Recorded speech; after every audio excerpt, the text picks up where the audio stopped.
بسم اللہ الرحمن الرحیم۔ السلام علیکم ورحمۃ اللہ۔ حضرت ابن عباس رضی اللہ تعالیٰ عنہ سے روایت ہے کہ ملک شام میں ایک یہودی رہتا تھا۔ وہ ہفتہ کے دن تورات کی تلاوت کیا کرتا تھا۔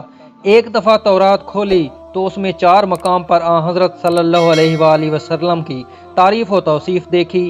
یہودی نے وہ جگہ کاٹ کر جلا دی۔ اگلے ہفتے پھر تورات کھولی تو 8 جگہوں پر حضور صلی اللہ علیہ وآلہ وسلم کی نعت اور وصف کا ذکر پایا۔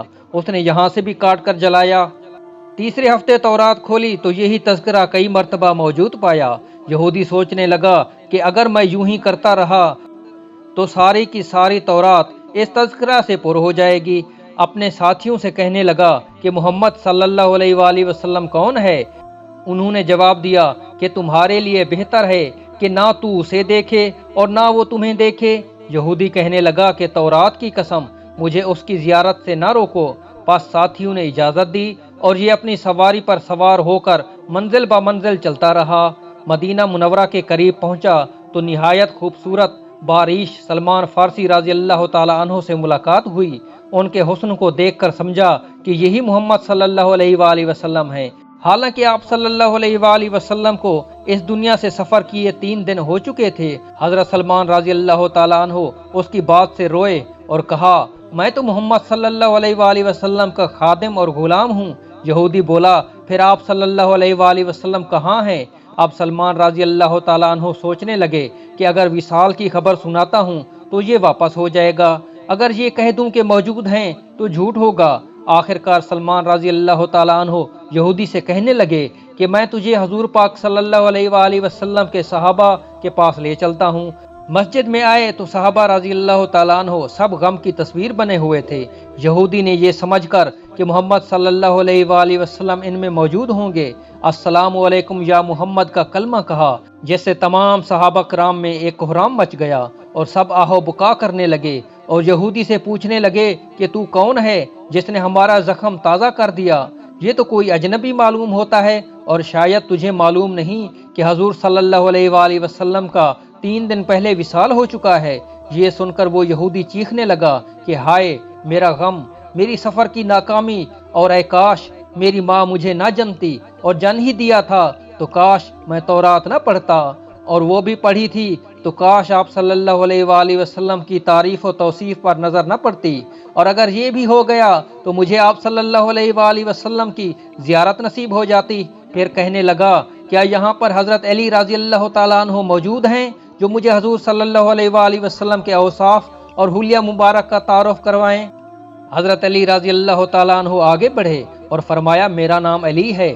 یہودی بولا، میں نے تیرا نام بھی تورات میں دیکھا ہے۔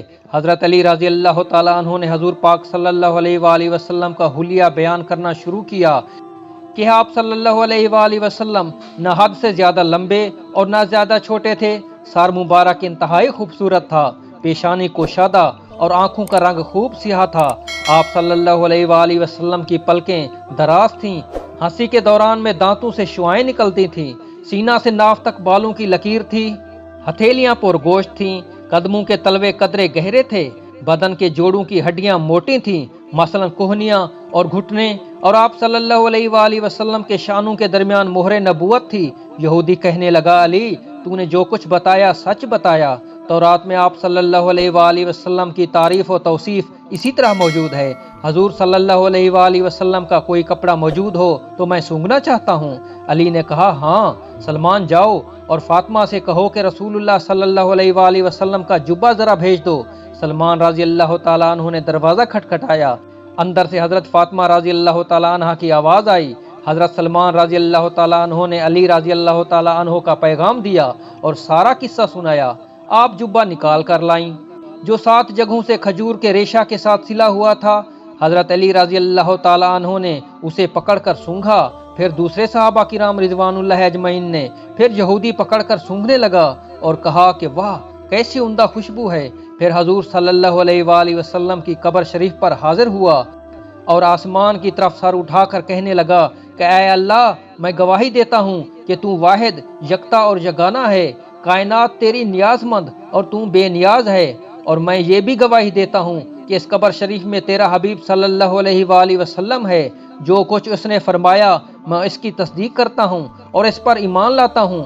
اے اللہ، اگر میرا اسلام تیری بارگاہ میں قبول ہے تو میری روح قبض کر لے۔ یہ کہہ کر وہیں گر کر جان دے دی۔ بعد میں حضرت علی رضی اللہ تعالیٰ عنہ نے اسے غسل دیا اور جنت البقیع میں دفن کر دیا۔